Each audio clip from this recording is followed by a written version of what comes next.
What's up guys, happy new year and welcome to this week's Merce World. My name is Adam for all you new visitors. We're here every Thursday to tell you what's good on Netflix, Amazon and Sky, so you haven't got to sit for a load of trailers. I hope you all had a really good New Year's Eve and I hope that you're all safe and well and looking forward to 2020. We've got some fantastic new films coming your way this year. I'm really excited to bring them all to you. Thank you for all your comments last week. Don't forget to smash the like button if you're enjoying my videos, leave a comment and share with your friends. Don't forget to subscribe if you haven't already. Thank you, Scott Clark. The Mandalorian is not on Netflix, Amazon or Sky, so I won't be reviewing that one just yet, but I might check it out myself personally, although I'm not a massive Star Wars fan, I must admit. Thank you, Roman. I will check out Destination Wedding with Keanu Reeves, which is on Netflix. I've been toying with the idea, but I haven't really got around to it. I do have a really good rom-com this week to recommend for everybody though, but I will check that one out as well and maybe review it next week. Andy Stevens, it's good to hear I have a fellow Marvel fanboy.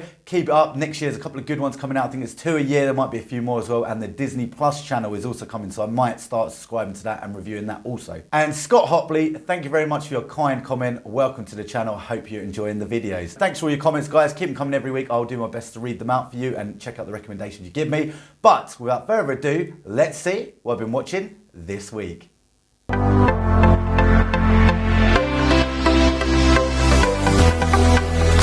Fighting with My Family on Netflix. It has an amazing cast of Nick Frost, Dwayne Johnson, Florence Pugh, who you may know from Midsommar and several other things at the moment. She's sort of pretty big at the moment. Lena Headey, obviously you may remember Cersei from Game of Thrones, and several other faces you'll recognise well, such as Vince Vaughn. I've been looking forward to seeing this one and I wasn't disappointed. It's a true story based on a wrestling family in the UK who are trying to break into the WWE, which is the World Wrestling Entertainment.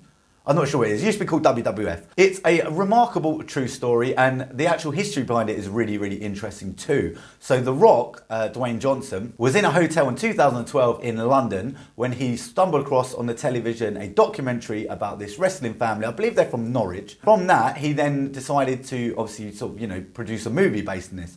Now, I don't want to give any spoilers away, but there is obviously a massive link to the WWE, so you can maybe make some assumptions that somebody may have made it into WWE, or maybe all of them did, but I don't want to give too much away. As a movie, it is really heartwarming and funny. It's based around a very unorthodox family who travel the country doing wrestling shows and sort of doing their own wrestling business. The father met his wife and then sort of chose wrestling over a life of crime, and then his kids obviously got into it inadvertently. And then they get a shot at auditioning for the WWE. Overall, a really enjoyable movie. Definitely one to watch with all the family as well, I'd say. I think everybody will enjoy it of all age groups. The only downside about this movie, I would say, is the kind of fight scenes and stuff like that. It doesn't feel like a Rocky or something like that where you wonder if they're going to win or lose, because obviously it is wrestling. But it's amazing to see all that goes into wrestling, and it's a remarkable true story. So check that one out. It's really funny, really wholesome and enjoyable movie. I'd love to know what you guys think in the comments below.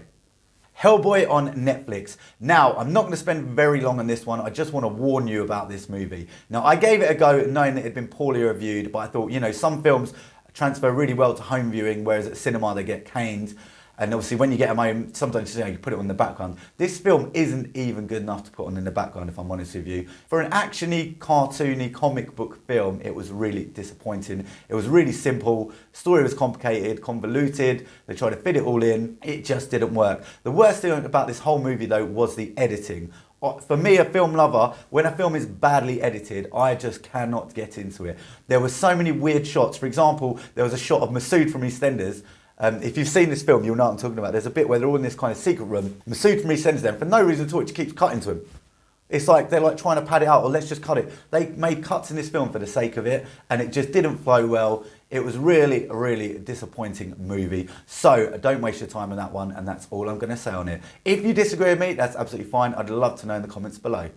The Long Shot on Netflix. This film I saw at the cinema and I've been waiting so long to tell you all about it. I'm so happy it's out. I was actually literally counting down the days. This is a rom-com, but it's R-rated in America, so it was an adult rom-com, and it is absolutely hilarious. One of the best comedies, if not the best comedy I saw all of last year. Seth Rogen is a reporter and Charlize Theron is basically second in command in America, sort of, maybe pushing for presidency one day. The two of them used to be high school friends. Obviously they've sort of grown apart, they bump into each other at a party, and then the relationship sort of rekindles. This is an amazing film. It's just over 2 hours long. Some people might think it's a little bit too long, but I found it just right. I was actually really disappointed when it finished. Like, it's one of those films I really got into. There are so many laughs, there's a few sort of gross out humours and that, but it's straight away this film gets you. As soon as the opening scene, you're kind of drawn in, and that's it. Kind of just get engrossed in the movie. Charlize Theron is excellent at doing comedy, I think. I think it's her best kind of roles. But when it comes to comedy, I think she's one of the best in the business. And Seth Rogen is Seth Rogen. Absolutely great throughout. Really funny. You know, if you like Seth Rogen, you're going to love this film. Overall, I thought it was a really, really good rom-com. I say it's not sort of too cheesy. It's sort of more comedy than rom-com. It just works. It's a really enjoyable film. So if you're looking for a comedy on Netflix, this is the one I would highly recommend to you. I've been waiting so long.